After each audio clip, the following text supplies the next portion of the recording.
नमस्कार, लाख टके की बात में आप सभी का बहुत स्वागत है। मैं हूं आपके साथ में मनदीप। नमस्कार, मैं हूं अनुपम। लाख टके की बात में सबसे पहले बात होगी हेट स्पीच मामले की, जिसके चक्कर में मुख्तार के बेटे अब्बास की विधायकी चली गई। इसके बाद में बात करेंगे भारत और पाकिस्तान के बीच में हालिया सैन्य तनाव और ऑपरेशन सिंदूर को लेकर एक नया विवाद खड़ा हो गया है। साथ की बात होगी मस्जिदों में लाउड स्पीकर के इस्तेमाल की। एसपी के अबू आसमी ने कुछ ऐसा कहा जिस पर एक बार फिर विवाद गर्मा गया है। और फिर बात करेंगे 2027 के विधानसभा चुनाव की तैयारियों में जुटी बीजेपी अब संकल्प से सिद्धि के मंत्र के साथ में मैदान में उतर रही है। अब देखते हैं खबरें विस्तार के साथ।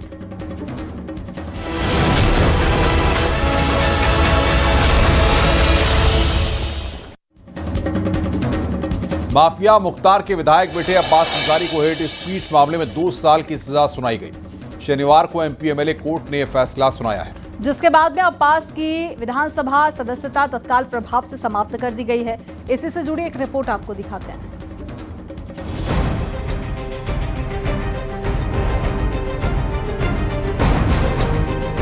मऊ सीजीएम कोर्ट का ये फैसला उत्तर प्रदेश की सियासत में हलचल मचा रहा है। मऊ से विधायक और मुख्तार अंसारी के बेटे अब्बास अंसारी को हेट स्पीच मामले में दोषी पाते हुए 2 साल की सजा सुनाई गई। फैसले के बाद अब्बास अंसारी की विधानसभा सदस्यता रद्द कर दी गई। विधानसभा के प्रमुख सचिव ने मऊ सीट को रिक्त घोषित करते हुए निर्वाचन आयोग को सूचित कर दिया। निर्वाचन आयोग अब नियमों के अनुसार मऊ सीट पर उपचुनाव कराने की तैयारी करेगा। ये सीट अंसारी परिवार के प्रभाव वाले क्षेत्र में है और अब उपचुनाव की घोषणा के साथ ही सियासी सरगर्मियां तेज हो गई है। फैसले के कुछ घंटों बाद अब्बास अंसारी ने सोशल मीडिया पर एक पोस्ट साझा की। अजायम जिनके ऊंचे और ऊंचे वक्त होते हैं, जमाने में उन्हीं के इम्तिहान भी सख्त होते हैं।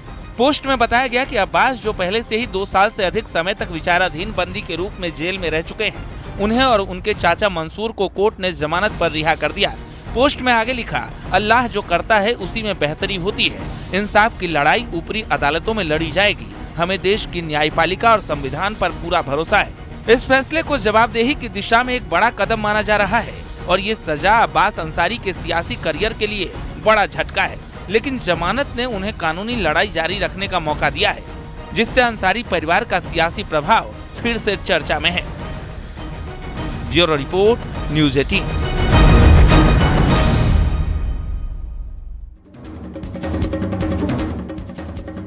वहीं अब्बास अंसारी की विधायकी खत्म हुई और सियासत चालू हो गई। मंत्री ओपी राजभर फैसले को हाईकोर्ट में चुनौती देने की बात कर रहे हैं। एसपी बदले की कार्रवाई बता रही है तो बीजेपी बबूल के पेड़ वाली कहावत का जिक्र कर रही है।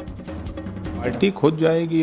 अब्बास अंसारी जाएं तब भी पार्टी है, हम जाएं तब भी पार्टी है। नहीं तो वो उनका रसूख और उनकी तमाम चीज़ें, तो क्या लगता है उसमें उनके साथ खड़े रहना या उनके लिए अपील करना? एज ए विधायक की हैसियत से हम उनके साथ खड़े हैं।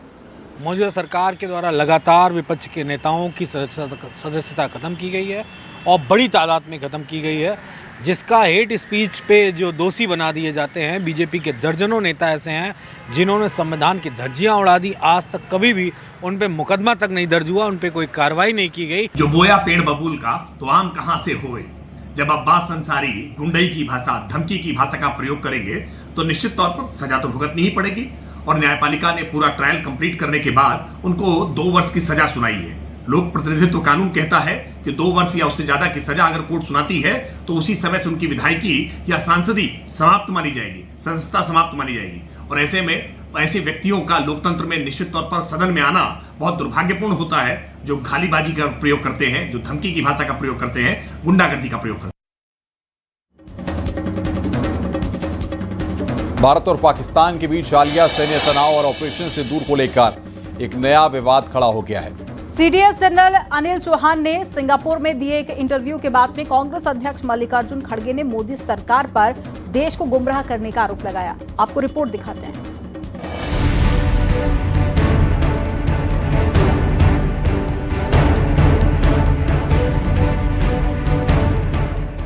सिंगापुर में चीफ ऑफ डिफेंस स्टाफ द्वारा ब्लूमबर्ग टीवी को दिए गए एक इंटरव्यू को लेकर कांग्रेस अध्यक्ष मल्लिकार्जुन खड़गे ने तीखी प्रतिक्रिया दी है। इंटरव्यू के दौरान सीडीएस से ये सवाल किया गया था कि क्या भारत पाकिस्तान संघर्ष के दौरान भारत का कोई भी जेट विमान पाकिस्तान ने गिराया था। इस पर सीडीएस द्वारा दिए गए जवाब पर कांग्रेस अध्यक्ष मल्लिकार्जुन खड़गे की प्रतिक्रिया आई है। उन्होंने मोदी सरकार पर गुमराह करने का आरोप लगाते हुए संसद का विशेष सत्र बुलाने की मांग की है। सीडीएस के बयान के बाद कांग्रेस अध्यक्ष मल्लिकार्जुन खड़गे ने मोदी सरकार पर तीखा हमला बोला।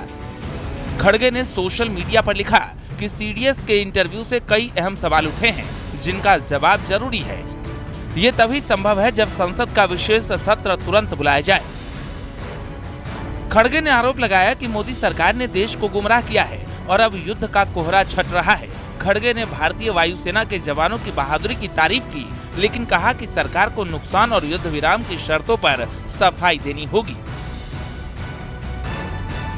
ऑपरेशन सिंदूर 22 अप्रैल को कश्मीर के पहलगाम में हुए आतंकी हमले के जवाब में शुरू किया गया था।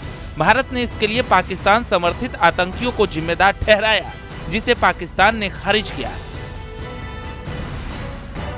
4 दिन के सैन्य संघर्ष के बाद 10 मई को अमेरिकी राष्ट्रपति डोनाल्ड ट्रंप ने युद्ध विराम की घोषणा की। अब कांग्रेस की मांग और सीडीएस के बयान ने सवालों का पिटारा खोल दिया है। Bureau report, news 18।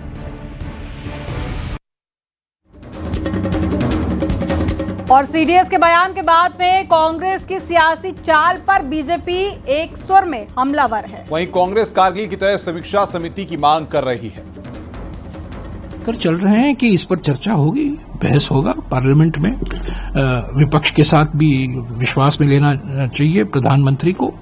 और हमारी एक सवाल है कि क्या जो कारगिल रिव्यू समिति की माफिक समीक्षा की गई थी कारगिल युद्ध के बाद, क्या आप जनरल चौहान जी ने जो कहा है उस मामलों पर भी आप विश्लेषण करेंगे, अध्ययन करेंगे, रिपोर्ट पेश होगा? हमारे डीजीएमओ ने 2 बार प्रेस कॉन्फ्रेंस करके पूरे राष्ट्र को ये बताया कि क्या हुआ और क्या नहीं हुआ और किन परिस्थितियों में भारत को जो कुछ करना पड़ा उस सब कुछ स्पष्ट बताया।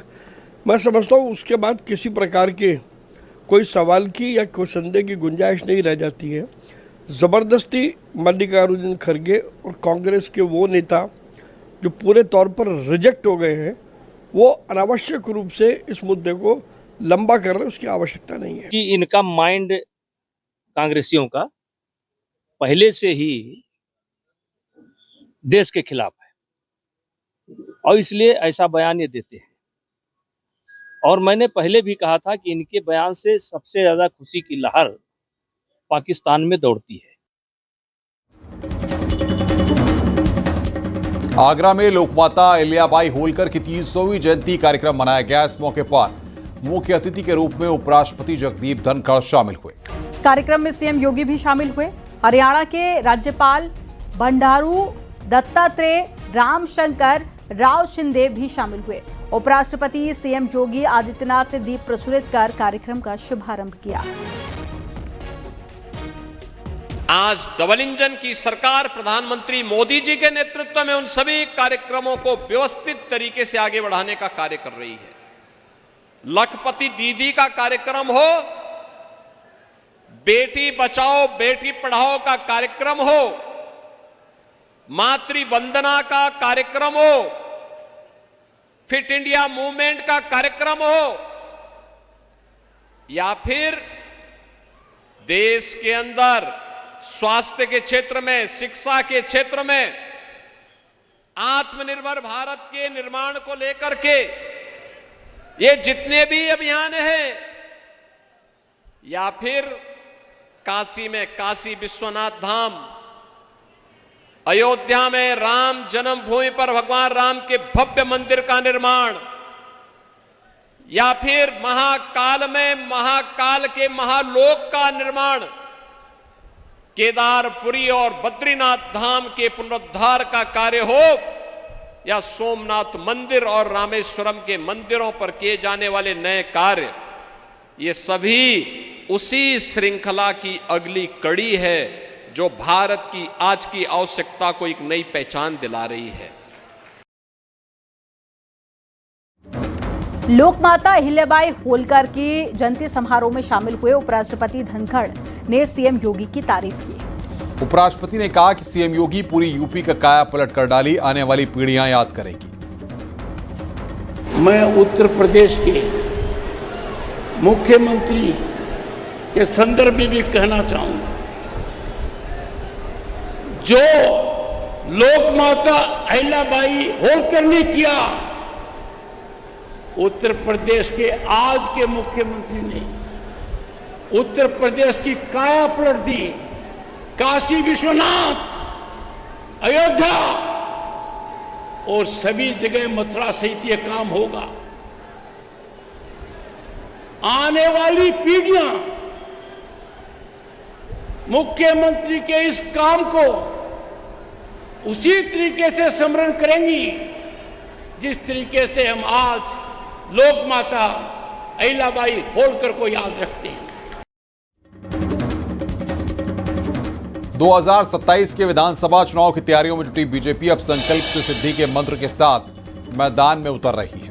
ऑपरेशन सिंदूर की सफलता के बाद पे बीजेपी यूपी के गांव और गलियों में भगवा माहौल बनाने के लिए 8,25,000 कार्यकर्ताओं को बूथ स्तर पर तैयार करेगी। 3 जून को लखनऊ में होने वाली मेगा कार्यशाला से इस अभियान की शुरुआत होगी। देखिए रिपोर्ट। भारतीय जनता पार्टी ने उत्तर प्रदेश में 2027 विधानसभा चुनाव की तैयारियां तेज कर दी हैं। संकल्प से सिद्धि अभियान के तहत पार्टी 1,65,000 बूथों पर 8,25,000 कार्यकर्ताओं की फौज तैनात करेगी।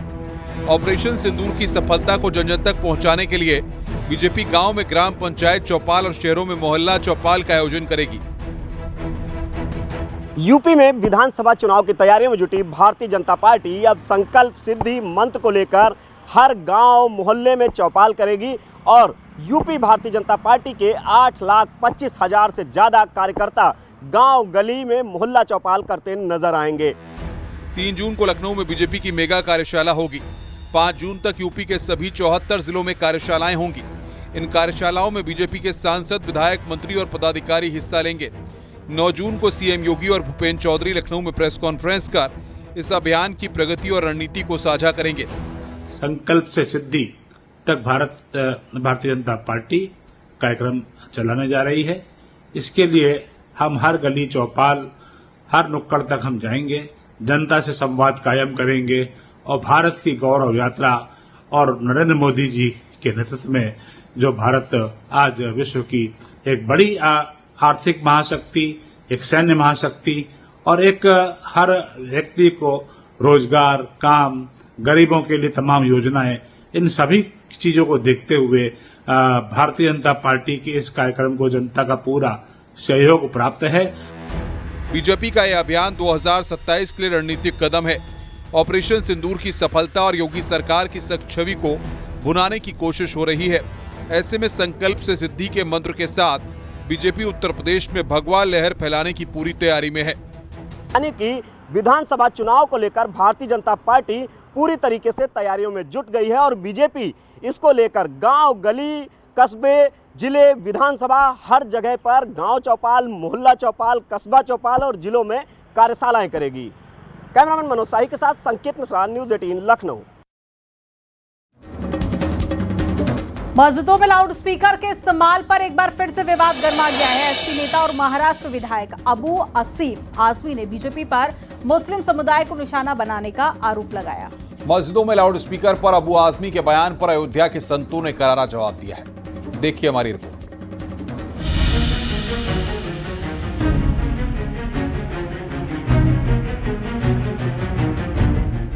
मस्जिदों में लाउडस्पीकर के इस्तेमाल पर चल रहा विवाद थमने का नाम नहीं ले रहा। समाजवादी पार्टी के वरिष्ठ नेता और महाराष्ट्र विधायक अबू असीम आजमी ने बीजेपी को निशाने पर लिया। आजमी ने कहा कि बीजेपी मुस्लिमों को टारगेट कर रही है। हिंदू त्योहारों और उत्तर प्रदेश में होने वाले कीर्तनों में लाउडस्पीकर का खुलकर इस्तेमाल होता है, फिर केवल मुस्लिम समुदाय को ही क्यों निशाना बनाया जा रहा है। हम अपने पड़ोसी की इज्जत करते हैं, धर्म का मामला है, हम कभी कंप्लेन नहीं करते। मैं यूपी जाता हूं ना, पूरी रात, बहुत सारे यूपी के बैठे होंगे आप लोग, पूरी रात कीर्तन बजता है जोर जोर से, कभी आज तक कोई कंप्लेन नहीं हुआ है। लेकिन मस्जिदों की अजान कितनी देर होती है? मैक्सिमम 1.5 मिनट, 1 से 1.5 मिनट, और उससे इस तरह से जो किया जा रहा है ना, इस पे पाबंदी लगना चाहिए। आजमी के इस बयान पर अयोध्या के संतों ने करारा जवाब दिया और इसे सस्ती लोकप्रियता हासिल करने की कोशिश बताया। अगर मस्जिदों पे अधिक लाउड स्पीकर लगे हैं तो उतरने चाहिए। अभी मैं गरीबनाथ महादेव का दर्शन करके बिहार एक कार्यक्रम में आया था। पास की में ही एक मस्जिद है, उस मस्जिद में 6 लाउड स्पीकर ऊपर लगे हुए हैं 4 मंजिले पे। कोई आपत्ति नहीं है, लेकिन जहां लोगों की आपत्ति है, समस्या है, वहां उतरनी चाहिए। उत्तर प्रदेश में पुलिस प्रशासन की कोई जबरदस्ती नहीं है। मंदिर से भी लाउड स्पीकर उतारे जाते हैं और मस्जिद से भी। देखिए, अबू आजमी का मूर्खतापूर्ण बयान है। अबू आजमी अपने आप को राजनीति में स्थापित करने के लिए, क्योंकि उनका अस्तित्व खत्म हो चुका है, इस तरह का बयानबाजी कर रहे हैं। हमारे मुसलमान भाई भी जाग चुके हैं, समझ चुके हैं, शिक्षित भी हो रहे हैं कि ऐसे राजनेताओं के चक्कर में नहीं पड़ना है। अबू आजमी जो सवाल उठा रहे हैं, इनको ये पता होना चाहिए कि केवल मस्जिदों के लिए नहीं, मंदिरों में भी ये नियम लागू है। ध्वनि प्रदूषण से बच्चों की पढ़ाई प्रभावित होती है। तमाम ऐसे जो सर्विस करने वाले लोग हैं वो सो नहीं पाते हैं। तमाम तरह की परेशानियां हैं। लाउडस्पीकर का मुद्दा अब सियासी रंग ले चुका है। ये न केवल धार्मिक भावनाओं को भड़काने वाला है, बल्कि 2027 के विधानसभा चुनावों से पहले एसपी और बीजेपी के बीच सियासी जंग को और ज्यादा तेज कर सकता है। Bureau report, news 18।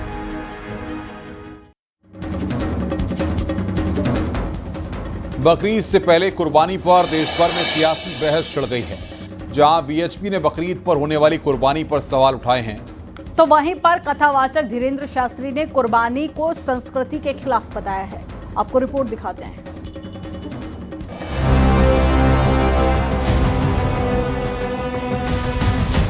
हम बलि प्रथा के पक्ष में नहीं हैं, इस प्रकार से हम बकरीद के भी पक्ष में नहीं हैं। ये आस्था है और कुरान में कई जगह कुर्बानी का जिक्र है, और आप अगर सही से वेद पढ़ लेते तो आपको अंदाजा होता। बकरीद से पहले देश भर में कुर्बानी को लेकर फिर विवाद खड़ा हो गया है। मध्य प्रदेश के छतरपुर में बागेश्वर धाम के धीरेन्द्र कृष्ण शास्त्री ने कुर्बानी पर सवाल उठा दिया है और किसी भी जानवर की बलि को हिंसा बताते हुए इसका विरोध किया है। जीव हिंसा किसी भी संप्रदाय में, किसी भी कल्चर में, किसी भी संस्कृति में, किसी भी मजहब में है, निश्चित रूप से वो निंदनीय है। वो किसी भी प्रकार से हो, हम बलि प्रथा के पक्ष में नहीं हैं, इस प्रकार से हम बकरीद के भी पक्ष में नहीं हैं। वहीं हैदराबाद में बीजेपी नेता टाइगर राजा सिंह भी इसे लेकर मुखर हैं और उन्होंने तो हैदराबाद में कुछ हिस्सों का नाम लेते हुए सोशल मीडिया प्लेटफॉर्म एक्स पर पोस्ट किया कि इन इलाकों में खुलेआम गाय के बछड़ों की बिक्री हो रही है। उन्होंने इसे बकरीद से भी जोड़ दिया और दावा किया कि उन्होंने खुद इन इलाकों का दौरा किया और देखा कि गाय के बछड़ों को बेचा जा रहा है। हैदराबाद पार्लियामेंट क्षेत्र में जहां का सांसद असदुद्दीन ओवैसी है और उसी का भाई अकबरुद्दीन ओवैसी विधायक है, इसके 7 विधायक है और 40 से अधिक कॉर्पोरेटर हैं। इन्हीं के विधानसभाओं में, इन्हीं के डिवीजन में किस प्रकार से जो खेती में काम आने वाले बहुत ही सुंदर, अच्छे, हेल्दी नंदी भगवान, जिसको हम भगवान कहते हैं और ये लोग बैल कहते हैं, किस तरह से बकरीद के दिन काटने के लिए खुलेआम रोड पर बेचा जा रहा है। मामले ने तूल तब पकड़ा जब ऑल इंडिया इमाम एसोसिएशन के अध्यक्ष मौलाना साजिद रशीदी ने जवाबी बयान दिया कि कुर्बानी मुसलमानों की आस्था से जुड़ी है। कई जगह कुर्बानी का जिक्र है, और आप अगर सही से वेद पढ़ लेते तो आपको अंदाजा होता कि बलि आपकी यहां भी महत्व रखती है। ये राजनीति इसी तरह से जानबूझकर की जाती है ताकि विकास से संबंधित सवाल नहीं पूछे जाएं, ताकि असली मुद्दों से इस देश का और पश्चिम बंगाल का ध्यान हटाकर इसी तरह की नफरत की राजनीति में लगाया जाए।